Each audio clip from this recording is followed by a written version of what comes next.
جب ذوالفقار علی بھٹو صاحب کو اس چیز کا زوم ہوا تو بھٹو صاحب کو سسٹم نے نکال بہر پھینکا، اور جس طرح کا سلوک ذوالفقار علی بھٹو صاحب کے ساتھ ہوا وہ آپ تمام لوگ جانتے ہیں۔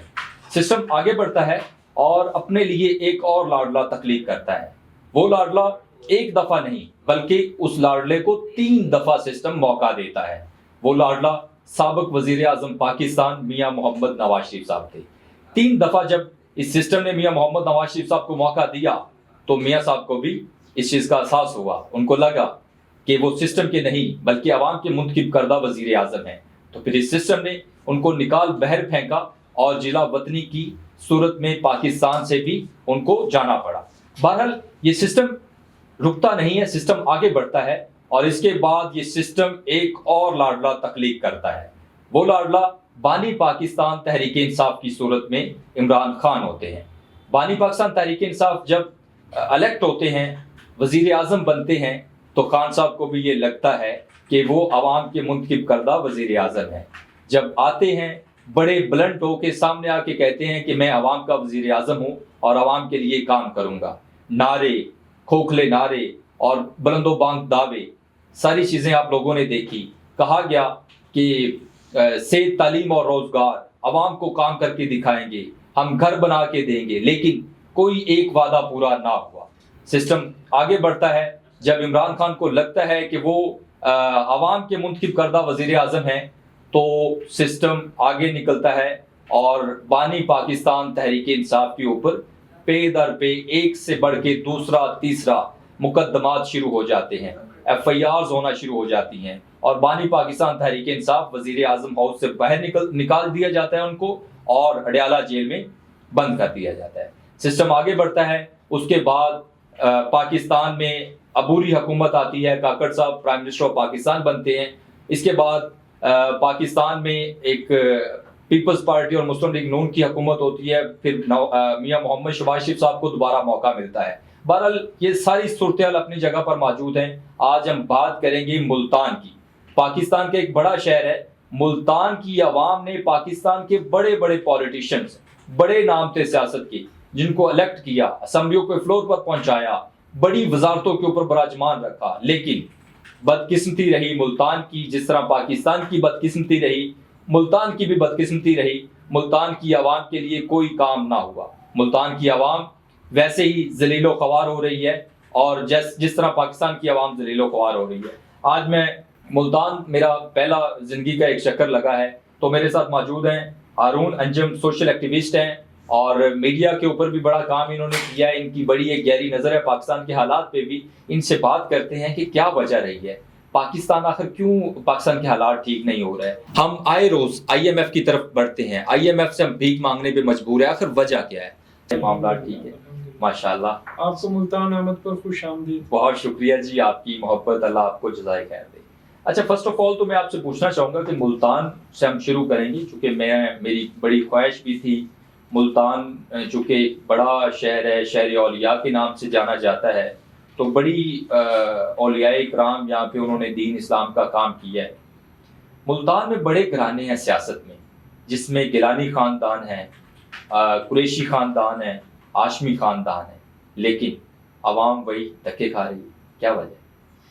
دیکھیں، دھکے تو پورے پاکستان کی عوام کھا رہی ہے۔ میں چونکہ ملتان پہ آپ کی، میں یہاں سے سٹارٹ کروں گا، اس کے بعد پھر دھکے پورے پاکستان کی عوام کھا رہی ہے، اور پاکستان کی عوام کے نصیب میں ہیں دھکے۔ اچھا، اس کی وجوہات ہیں۔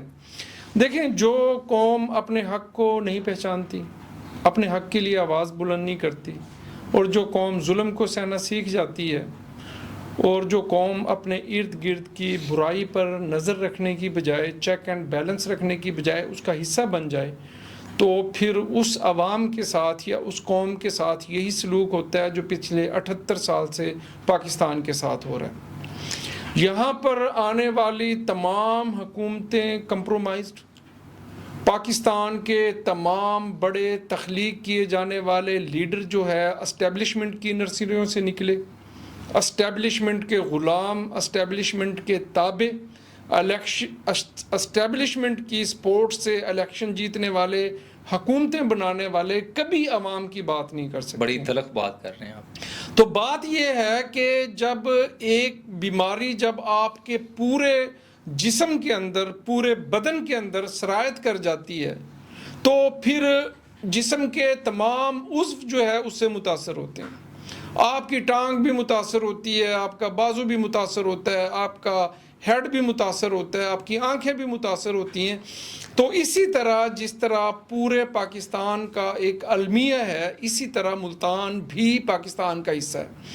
بدقسمتی کی بات یہ ہے کہ ملتان سے بڑے بڑے سیاسی خاندان جو ہے جن کے آباء و اجداد حکومتوں میں رہے, گورنر رہے, وزیر اعظم رہے, بہت بڑی بڑی پوسٹوں پر رہے, کے اوپر رہ چکے ہیں. بالکل یہاں کا گیلانی خاندان, آپ سید یوسف رضا گیلانی کو دیکھیں کہ اسپیکر قومی اسمبلی, وزیر اعظم پاکستان, پھر وہ آج کل چیئرمین سینٹ ہیں, اور وہ پاکستان پیپلز پارٹی کے کوئی فیصلہ سازی ان کے بغیر نہیں ہو سکتی.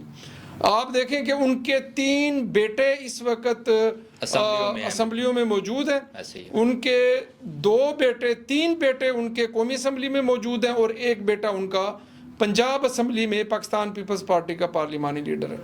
آپ یہاں پر قریشی خاندان دیکھ لیں, آپ دیکھ لیں, میں تو جب سے آنکھ میں نے کھولی ہے میرا تعلق ملتان سے ہے. میں نے شاہ محمود قریشی کو جو ہے, کبھی وہ پاکستان مسلم لیگ نواز کے ساتھ ہیں, وہ نواز شریف کی گاڑی ڈرائیو کر رہے ہیں, کبھی وہ جناب جو ہے آصف علی زرداری اور بے نظیر بھٹو کی گاڑی ڈرائیو کر رہے ہیں, کبھی وہ عمران خان کی گاڑی ڈرائیو کر رہے ہیں. یہ تمام جو سیاستدان ہیں یہ صرف اور صرف اقتدار کے پجاری. شاہ محمود قریشی کی آپ بات کر رہے ہیں, میں کہہ رہا ہوں آج کل وہ زیر عتاب ہے, وہ کاسٹ پے کر رہے ہیں. دیکھیں جس عہدے پر وہ فائز تھے وہ وفاقی وزیر خارجہ تھے, جو ریاستی ذمہ داری ان کے بعد سب سے بڑا عہدہ جو اس وقت کے حالات میں ان کی ذمہ داری تھی, انہوں نے ریاستی ذمہ داری پوری کرنے کی بجائے انہوں نے اپنی پولیٹیکل پارٹی سے, انہوں نے اپنے لیڈر سے وفاداری نبھائی جس کی کاسٹ وہ پے کر رہے ہیں.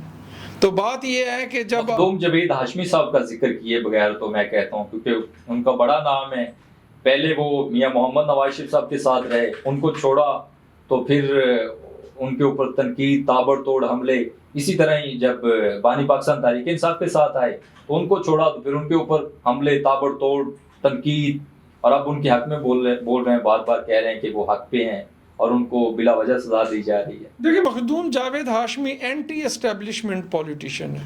اینٹی اسٹیبلشمنٹ ٹھیک ہے, انہوں نے ضیاء الحق کی کابینہ کے وہ ممبر رہے اور انہوں نے پھر اس غلطی کو تسلیم کیا.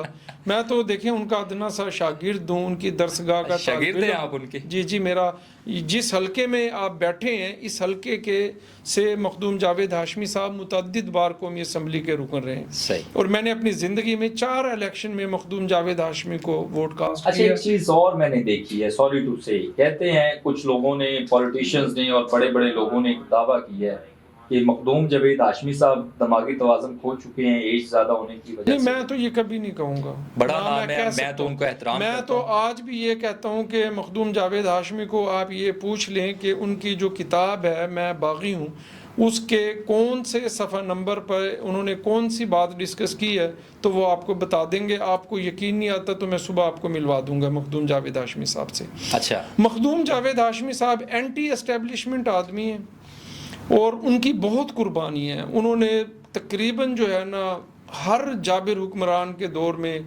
ہر اسٹیبلشمنٹ کے دور میں انہوں نے جیل کاٹی ہے, اور اب آج کل بہرحال ان کی جو حکمت عملی ہے وہ ہماری سمجھ سے بھی باہر ہے, اور وہ کھل کر دیکھیں. بات یہ ہے کہ آپ نے نواز شریف کو چھوڑا, پھر آپ نواز شریف کے بارے میں کہتے ہیں پارلیمنٹ میں کھڑا ہو کے کہ میرا لیڈر ہے. آپ اس وقت حصہ ہوتے ہیں پی ٹی آئی کا حصہ ہیں آپ, اور کہہ رہے ہیں کہ نواز شریف میرا لیڈر ہے.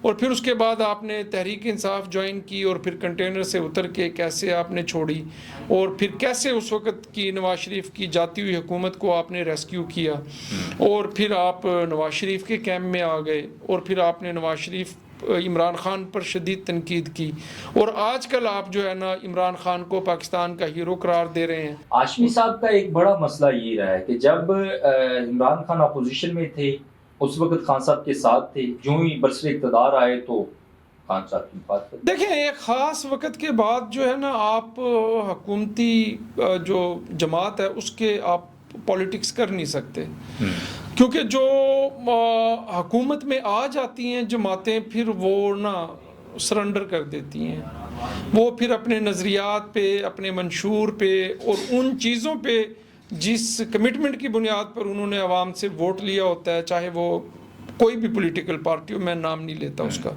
جب لیڈر وزیر اعظم بن جاتا ہے تو وہ عوام سے کیے گئے تمام وعدوں کو بھول جاتا ہے یا کر نہیں بھول پاتا؟ جاتا ہے اس کو بھول میں دوبارہ پوچھنا چاہوں گا، جی بھول جاتا ہے یا کر نہیں پاتا؟ نہیں بھول جاتا ہے، وہ بھول جاتا ہے، اس کی نظر جو ہے اس کو پتہ ہوتا ہے کہ میں دوبارہ پوچھنا چاہوں ہاں گا، وعدے بھول جاتا ہے یا وہ اس کے ہاتھ بندھے ہوتے ہیں؟ نہیں کرنے نہیں دیا جاتا، وہ کرنا نہیں چاہتا، کرنا نہیں چاہتا یا کرنا نہیں چاہتا، وہ کر نہیں سکتا، اس کو کرنے نہیں دیا جاتا، وہ آزاد نہیں ہوتا، اور کیا آپ کہلوانا چاہتے ہیں مجھ سے؟ آزاد نہیں ہوتا اس وجہ سے؟ وہ آزاد نہیں ہوتا، اس کے اندر اتنی جو تو عمران خان چھوڑ دیتا نا، وہ کہہ دیتا کہ میں نہیں کر سکتا، نواز شریف نے 3 دفعہ نہیں تو چھوڑا خان صاحب نے تو اقتدار، یہ بات کی ہے، وہ کہتے تھے کہ میں وہ ڈمی وزیر اعظم نہیں بن سکتا، نہیں وہ بنا نا، پھر وہ چپکا رہا، پھر اس نے نہیں چھوڑا، پھر اس سے چھڑوایا گیا، پھر چھڑوانے کے بعد خان صاحب نے متعدد بار یہ کہا کہ فیس میرا تھا، پاور کسی اور کی تھی، تو بھائی جب آپ وزیر اعظم ہوتے ہیں، جب اقتدار آپ کے ہاتھ میں ہوتا ہے، اس وقت آپ کیوں نہیں کہتے؟ آپ آئیں پبلک سے بات کریں کہ بھائی میرے پاس اختیار نہیں ہے، میرے پاس صرف فیس ہے۔ اچھا میں آپ سے ایک بات اور پوچھنا چاہوں گا، آپ چونکہ بڑا آپ نے کام کیا ہے، ملکی حالات پہ آپ کی گہری نظر ہے، آپ کیا سمجھتے ہیں کہ اب تک پاکستان میں کس پولیٹیکل پارٹی نے عوام کے لیے، پاکستان کے لیے سب سے بہتر کام کیا؟ دیکھیں میں تو سخت بات کرتا ہوں، کسی کو پسند آئے یا نہ آئے، سخت نہیں، میں حقیقت تھوڑی میں حقیقت بات آپ کو کرتا ہوں، سخت بات بھی کرتا ہوں۔ اس وقت جو ہے نا آپ جب سے ہم نے وہ سنبھالا ہے، پیچھے مجھے نہیں پتا، میں تو سمجھتا ہوں کہ میاں نواز شریف نے جو ہے اس ملک کے لیے کافی بہتر کام کیے۔ شہباز شریف نے یا میاں نواز شریف نے؟ نہیں، میاں نواز شریف نے ایٹمی قوت بنایا، انہوں نے اس وقت کے جو امریکہ کے پریزیڈنٹ تھے ان کا دباؤ نہیں لیا، انہوں نے موٹر ویز بنائی ہیں، ملک کو ایٹمی قوت بنایا ہے، انہوں نے مواصلات کا نظام بہتر کیا ہے، انہوں نے پاکستان میں پاور پلانٹ، اب 2013 میں وہ آئے تو کیا تھا، خودکش حملے تھے، اندھیرے تھے، 20 گھنٹے کی لوڈ شیڈنگ تھی، آپ کو گیس نہیں ملتی تھی، تو سارا ڈسٹرائے ہو گیا تھا۔ ایٹمی طاقت میاں محمد نواز شریف نے، دیکھیں میں نے آج بھی بات کی ہے میں آپ کی بات کر رہا ہوں، میں نے آج بھی بات کی ہے کہ ایٹمی پروگرام پر کام کرنے والے تمام ہیروز کو اس پوری پاکستانی قوم تا قیامت جو ہے نا خراج تحسین پیش کرتے ہیں۔ میں کہتا ہوں کہ ذوالفقار علی بھٹو نے اس کی بنیاد رکھی ایسے ہی ہے، پھر اس کے بعد محترمہ بے نظیر بھٹو نے اس کو چلایا ہے، اس کو پھر میاں محمد نواز شریف نے چلایا ہے، اس کے لیے ڈاکٹر عبدالقدیر خان نے کام کیا ہے، اس کے لیے جو ہے ڈاکٹر سمر مبارک نے کام کیا ہے۔ عبدالقدیر خان کو ہم بھول چکے ہیں، آپ نے، میں تو یہ اب دیکھا ہے تو بڑا ان سے آپ کو، جی بالکل سوشل میڈیا کے اوپر جس طرح ڈاکٹر صاحب کو اپریشیٹ کیا گیا، میں نے یہ دیکھا ہے جی 28 مئی کو جو اشتہارات سامنے آئے ہیں اخبارات کے اوپر، بڑی بڑی تصویریں تھیں، اس میں آصف علی زرداری صاحب کی حکومت، لیکن ایک چیز آپ نے بھی دیکھی ہوگی کہ ڈاکٹر عبدالقدیر خان صاحب کی تصویر اور قومی بجٹ سے کروڑوں روپے ضائع کر دیے گئے، لیکن کیا میں آپ کی بات سے 1000% متفق تو آپ کریڈٹ دے رہے ہیں؟ یہ ظرف نہیں ہے نا، ظرف نہیں ہے، لیکن جو نواز شریف کے حصے کا کریڈٹ ہے وہ تو ان کو دینا پڑے گا۔ بالکل ایسے ہی ہے۔ آپ نے ڈاکٹر عبدالقدیر خان صاحب کا ایک انٹرویو چونکہ میری نظر سے گزرا ہے، وہ کہہ رہے تھے کہ ان سے پوچھا گیا، کوشچن کیا گیا کہ سب سے آپ کو کیا لگتا ہے کہ آپ کی زندگی میں جو ٹھیک نہیں ہوا یا کیا غلطی ہوئی ہے، تو انہوں نے کہا کہ میری زندگی میں مجھ سے سب سے بڑی غلطی یہ ہوئی کہ میں نے اس قوم کے لیے کام کیا۔ بڑے رنجیدہ تھے نیچے بیٹھ کے وہ انٹرویو دے رہے ہیں، تو یہ بطور قوم ہمارے لیے ایک احسان فراموش قوم، اور جب ہمارے ایسے ہیروز چلے جاتے ہیں ان کو پھر ہم یاد کرتے ہیں، قبروں پہ جا کے فاتحہ پڑھتے ہیں، جب زندہ ہوتے ہیں تو ان کے لیے کوئی ان کو فیسیلیٹیٹ نہیں کیا جاتا۔ دیکھیں ناکام کیوں ہیں، بھٹک کیوں رہے ہیں، 78 سال کے بعد گمراہ کیوں ہیں، کوئی سمت اور ڈائریکشن کیوں نہیں ہے؟ نوجوان کیوں مایوس ہے؟ نوجوان تو پاکستان سے نہیں کر رہے. نوجوان کیوں مایوس ہے؟ ہمارے آبا و اجداد نے، ہمارے بزرگوں نے، ہماری ماؤں بہنوں بیٹیوں نے کیا اپنا سب کچھ، اپنی عزتیں عصمتیں خون کی ندیاں اس لیے بہائی تھی کہ اس کی تیسری نسل جو ہے اس ملک میں رہنا جو ہے ذلت سمجھتی ہے. ہر دوسرا پاکستانی نوجوان چھوڑنا چاہتا ہے. اس کی وجہ کیا ہے؟ اس کی وجہ یہ ہے کہ ہم نے ان کی قربانیوں کا احترام نہیں کیا. ہم آج تک اس ملک کو سسٹم نہیں دے سکے. کیا یہ ملک صدارتی نظام کے تحت چلے گا؟ کیا یہ ملک ڈکٹیٹرشپ کے تحت چلے گا؟ کیا یہ ڈیموکریٹک سسٹم کے تحت چلے گا؟ ہم اس ملک کے لیے کوئی نظام وضع نہیں کر سکے. اور ہر 10 سال کے بعد ایک نیا تجربہ، 25 کروڑ ملک کے لوگوں کے لیے ایک نیا تجربہ، ایک نیا ایکسپیریمنٹ. اب نیا ایکسپیریمنٹ ایک اور آ رہا ہے. وجہ کیا ہے؟ بلاول بھٹو کی صورت میں. وجہ کیا ہے؟ وجہ یہ ہے کہ عوام اپنے حق کے لیے نہیں کھڑی ہوئی. عوام نے اپنے حق کو پہچانا نہیں. سب سے زیادہ جو حالات پاکستان کے ہوئے ہیں یہ عوام کا قصور ہے. آف کورس عوام، آف کورس. سر آپ دیکھیں کہ عوام کو تو اپنی روزی روٹی کے لالے پڑے ہوئے ہیں. آپ جب میری روزی روٹی کے لالے تو آپ پڑے ہیں نا، تو 90 سے تو نہیں پڑے ہوئے تھے نا. جو بھی حکومت، جو بھی پولیٹیکل پارٹی برسر اقتدار آتی ہے تو عوام کو صرف چھوڑ ہی اس وجہ سے دیا ہے کہ وہ اپنی روزی روٹی کرے. اب ایک غریب آدمی ہے، اس کے پاس 2 وقت کی روٹی دیکھیے ہمارے سن لیں 2 وقت کی اس بندے کے پاس روٹی نہیں ہے. وہ چھوڑ کے پروٹیسٹ، احتجاج ان جگہوں میں کیسے جا سکتا ہے؟ ایک دن نکلے دوسرے دن ان کے گھر میں روٹی نہیں ہوتی. حالات اس طرح کے سر ڈیجیٹل میڈیا کا دور ہے، سوشل میڈیا کا دور ہے. پاکستانی قوم اپنا 90% ٹائم جو ہے نیوڈ ویڈیوز دیکھنے میں، سیکسول ویب سائٹ دیکھنے میں صرف کرتی ہے. جو جھوٹ بولتے ہیں، جو گندی ویڈیوز لگاتے ہیں، جو سیکسول سٹوریز کرتے ہیں، جو انٹرٹینمنٹ کرتے ہیں، قوم ان کو دیکھتی ہے. یہ تو آپ کے پاس ایک ڈیوائس ہے. آپ اپنے ساتھ کوئی کسی پولیس اسٹیشن میں ظلم دیکھتے ہیں، آپ کہیں کسی فوڈ کی فیکٹری میں جہاں پہ خوراک بنتی ہے اس میں آپ ایکسپوز کریں، محاسبہ کریں. آپ اپنے سیاستدانوں کا، جن کو ووٹ دیتے ہیں ان کا محاسبہ کریں نا. لیکن پاکستان میں جو پولیٹیکل وکٹمائزیشن محاسبہ کیا نہیں بنگلہ دیش میں کیا نہیں. بالکل ایسے ہی ہے.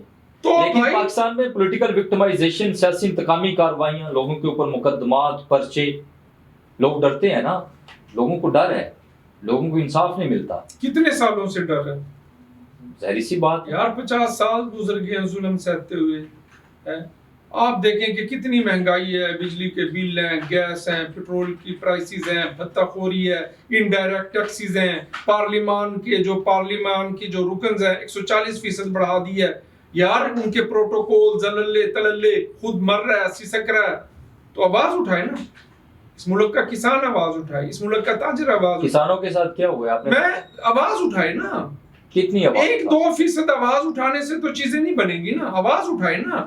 سر دیکھیں، اگر کسان باہر نکلے ہیں، میں نے خود کور کیا ہے کسانوں کو. کسانوں کا حال یہ تھا کہ ان کے پاس جب پروٹیسٹ کر رہے تھے نا تو کھانا نہیں ہوتا تھا، پانی نہیں ہوتا تھا. لوگ اتنی گرمی، ٹمپریچر، کھجل ہو رہے ہوتے تھے. دیکھیں ایسے تو پھر اتنے آرام سے تو چیزیں نہیں ٹھیک ہوں گی. نکلنا پڑے گا. آرام سے چیزیں نہیں ٹھیک ہوں گی.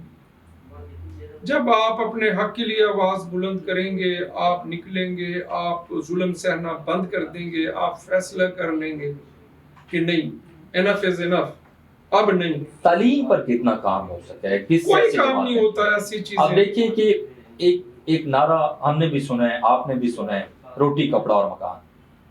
اس نعرے کے اوپر کتنا عمل ہوا؟ پھر میں نے اور آپ نے بھی ایک نعرہ سنا ہے، صحت، تعلیم اور روزگار. پھر ایک نعرہ ہے، پڑھو پنجاب بڑھو پنجاب. صرف نعرے، بلند و بانگ دعوے. اس حد تک یہ عملی طور پہ کچھ ہوا ہے؟